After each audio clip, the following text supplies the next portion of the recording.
Bienvenue à Puerto Vallarta, une ville mexicaine située sur le bord du Pacifique. Un peu plus de détails tout à l'heure. Pour l'instant, on peut vous dire que Puerto Vallarta, c'est une ville coloniale qui a gardé son cachet avec ses rues pavées de roches rondes, ses pentes escarpées menant à la montagne, son magnifique malécon de plus d'1 kilomètre sur lequel on peut apercevoir des sculptures et différents attraits touristiques. Nous allons également voir l'église, le symbole de la ville. Mais avant de commencer tout ça, voici quelques informations sur la ville de Puerto Vallarta. Puerto Vallarta, composé de 568 000 habitants, incluant 40 000 Américains, est située dans l'État mexicain du Jalisco. Elle se situe dans la bahia de Banderas sur l'océan Pacifique. La ville, qui s'appelait antérieurement Las Peñas, prit le nom de Puerto Vallarta en l'honneur de Ignacio L. Vallarta, gouverneur de l'État de Jalisco. Puerto Vallarta était un village mexicain traditionnel avant de devenir une station touristique à réputation mondiale, contrairement à Cancún qui a été créée entièrement dès le départ pour devenir une station balnéaire à partir de rien. Elle est une destination touristique importante, principalement composée d'Américains et de Canadiens. On retrouve plus de 45 plages dans la région de Puerto Vallarta. Les meilleures plages à découvrir sont Playa de los Muertos, Conchas Chinas, Playa Mismaloya et Playa Las Animas. Ces plages sont un endroit idéal pour les touristes pour profiter du soleil, nager et faire d'autres activités nautiques. Les plages permettent d'y marcher de long en large. La baignade, selon la période de l'année, est possible, mais à certains endroits le sol est rocailleux et les vagues sont plutôt fortes. Les couchers de soleil sont parmi les plus beaux au monde. En effet, l'horizon se situe à l'ouest, exactement où se couche le soleil. Le Malecón, promenade au bord de mer, avec ses sculptures surprenantes, ses boutiques et restaurants. L'île sur le Rio Cual, restaurant, marché artisanal, centre culturel et surtout un musée archéologique. La Marina est son port de plaisance où de nombreux restaurants offrent un cadre reposant. La plage de Los Muertos et la Zona Romantica de la vieille ville sont des lieux de prédilection des touristes gays du monde entier. El Edén, lieu de tournage du film Predator de 1987 avec Arnold Schwarzenegger. La région n'est pas visitée pour ses attraits historiques, donc pas de pyramides, ni de sites archéologiques ou de faits historiques significatifs. Puerto Vallarta était surtout utilisé pour le chargement et le déchargement du minerai d'argent des mines de la région, des denrées et des équipements nécessaires aux populations des montagnes. À partir de 1930, les touristes nationaux et étrangers, attirés par la tranquillité et la beauté naturelle du port, augmentent en nombre chaque année. Puerto Vallarta demeure pourtant une destination touristique relativement méconnue jusqu'à l'événement international en 1964 du tournage du film La Nuit de l'Iguane, The Night of the Iguana. Contrairement à ce qui est souvent affirmé, Elizabeth Taylor ne faisait pas partie de la distribution du film. Elle ne faisait qu'accompagner son amant, l'acteur Richard Burton, pendant le tournage. L'intérêt des médias pour la présence du couple mythique, l'acteur y achetant une maison pour sa partenaire, propulsa Puerto Vallarta comme destination à la mode. Aujourd'hui, le tourisme est la première activité économique de la région. En raison de ses plages, de la qualité de la température et de la présence de la chaîne de montagnes, la Sierra Madre occidentale, la région de Puerto Vallarta a été le lieu de tournage de plusieurs autres productions cinématographiques, dont entre autres, en 1964, Le Magnifique avec Jean-Paul Belmondo, en 1973, Predator avec Arnold Schwarzenegger,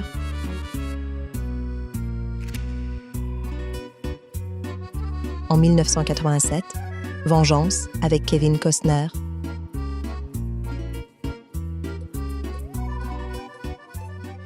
De retour à Puerto Vallarta, afin de visiter avec vous les principaux attraits de la ville. Alors, je me trouve actuellement sur les gradins de Los Arcos. C'est une petite scène où il y a des spectacles gratuits pratiquement tous les soirs. Derrière moi, il y a les Los Arcos, qui veut dire les arches. qui ont été offertes par la ville de Guadalajara en 1970. Les originales furent détruites malheureusement par l'ouragan de 2002 et elles furent reconstruites à l'image des premières dans la même année, soit en 2002. La structure Los Arcos doit son nom aux immenses îles de granit gris qui sortent de l'océan en formation d'arches au large de Puerto Vallarta. Je me trouve actuellement sur le Malecón, un incontournable pour les touristes qui veulent se balader le long de la mer. Comme je vous disais tout à l'heure, il est d'une longueur de plus de 1 kilomètre. Construit en 1935, il fut agrandi entre 1940 et 1952. L'atmosphère vibrante qui règne à El Malecón définit Puerto Vallarta depuis sa fondation. Cette esplanade pittoresque est l'âme de la ville et de sa culture. Parsemée d'impressionnantes statues réalisées par des artistes de renom, de boutiques d'art et d'artisanat, de galeries et de restaurants.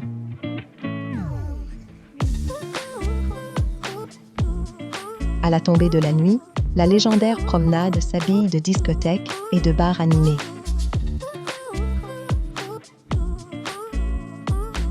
Les couchers de soleil embellissent le panorama que l'on peut admirer au premier rang depuis les terrasses ou sur les bancs disposés le long de la promenade.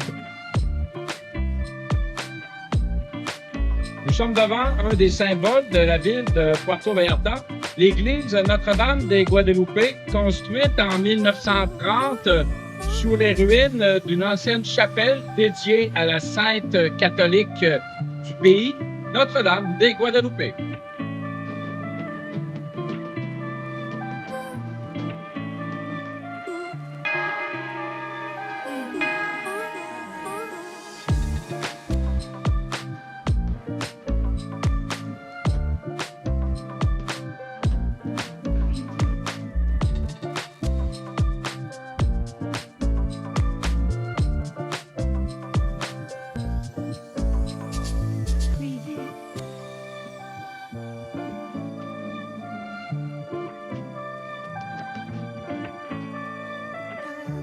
Un magnifique petit parc au centre de la ville avec une statue de la personne d'où on tire le nom de Vallarta, Monsieur Ignacio El Vallarta.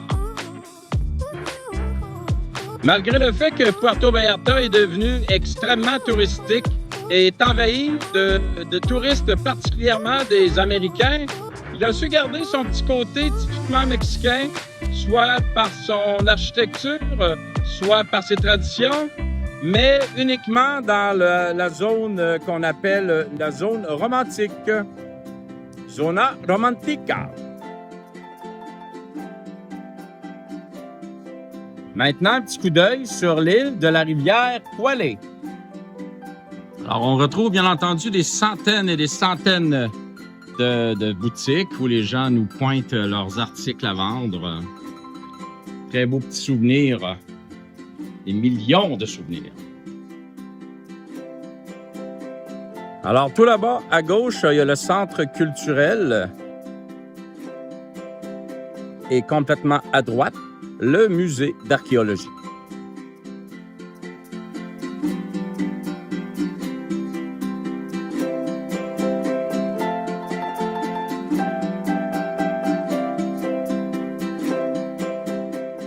On retrouve également sur l'île de très beaux restaurants, chics.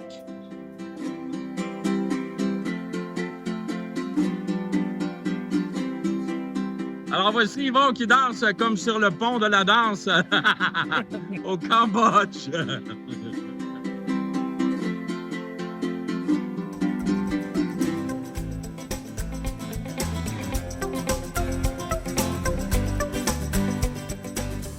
Saviez-vous que le poinsettia, la fleur que l'on considère comme étant la fleur de Noël, vient du Mexique?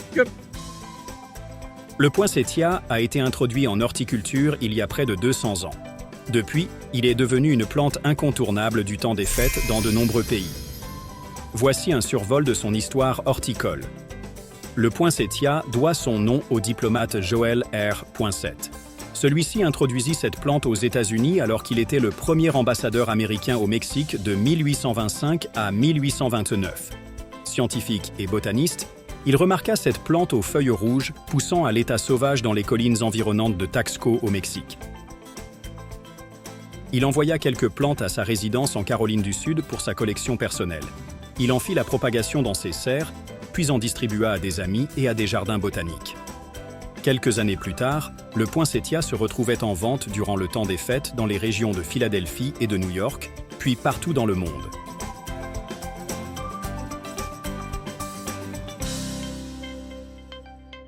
Faut escalader ces centaines de marches-là pour aller visiter la maison d'Elizabeth Taylor. OK, on te suit. Vas-y.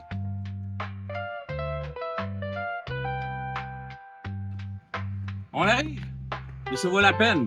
En plus de la maison d'Elizabeth Taylor, on va voir celle de Richard Burton. 2 pour le prix d'un.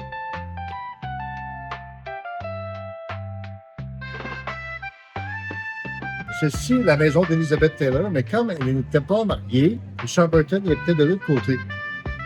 OK. Et comme on peut voir, il y avait un petit pont qui réunissait les deux maisons pour des petites rencontres coquines. Et la maison de Richard Burton s'appelait Casa Arcoiris. Et la maison Kimberley est devenue un hôtel et un restaurant vraiment haute gamme.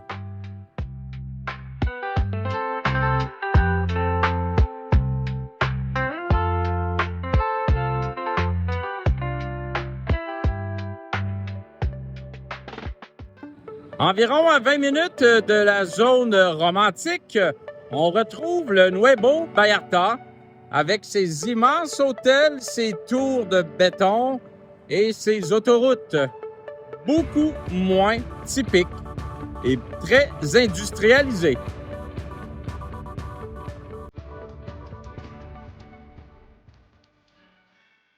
Ceci met fin à notre court séjour dans la ville de Puerto Vallarta. En espérant que vous avez apprécié les petits reportages que j'en ai faits, je vous invite à les partager et à les commenter, à nous suivre dans notre voyage qui se poursuivra au cours des prochaines semaines. Et bien entendu, je vous invite à vous abonner à ma chaîne si ce n'est pas déjà fait. On se dit à bientôt pour une autre expérience, une autre aventure quelque part dans le monde. Hasta luego!